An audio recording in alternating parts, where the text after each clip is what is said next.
اسرائیل Hamas جنگ کے دوران اگرچہ مقامی اور بین الاقوامی میڈیا سے وابستہ رپورٹرز اور کیمرہ پرسن اپنی جان خطرات میں ڈال کر وار زون سے رپورٹنگ کر رہے ہیں، لیکن بہت سی کہانیاں، ویڈیوز اور تصاویر ایسے افراد کی جانب سے دنیا تک پہنچ رہی ہیں جو صحافی نہیں ہیں۔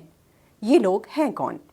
یہ سٹیزن جرنلسٹ ہیں، یہ عام لوگ ہیں۔ ان میں سے کچھ اساتذہ ہیں یا غیر سرکاری امدادی تنظیموں کے ساتھ کام کرنے والے کارکن، کچھ سوشل میڈیا کانٹینٹ پروڈیوسر ہیں تو کچھ یوٹیوبرز جو اس وقت زمینی حقائق سے لوگوں کو آگاہ کر رہے ہیں۔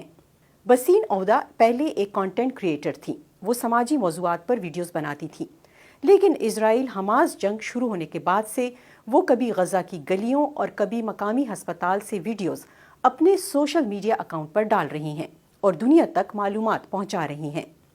معتز عزائزہ اقوام متحدہ کی ریلیف ایجنسی کے ساتھ ایک فوٹوگرافر کی حیثیت سے کام کر رہے ہیں، لیکن اب وہ ساتھ ساتھ غزہ میں جنگی صورتحال سے بھی لوگوں کو آگاہ کر رہے ہیں۔ پلستیہ العقد ایک آزاد صحافی ہیں، ان کے پاس جرنلسٹ کٹ بھی دیکھی جا سکتی ہے۔ ان کی بنائی گئی ویڈیوز کو امریکہ میں کئی چینلز نے نشر کیا ہے۔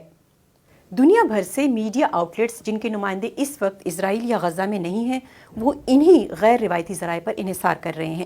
سٹیزن جرنلسٹ کے طور پر ان لوگوں کی پوسٹ ہونے والی ویڈیوز لاکھوں لوگوں تک پہنچ رہی ہیں، یا یوں کہیں کہ لاکھوں لوگ اسرائیل اور حماس جنگ کے بارے میں آن گراؤنڈ سچویشن جاننے کے لیے ان کے اکاؤنٹس کو فالو کر رہے ہیں۔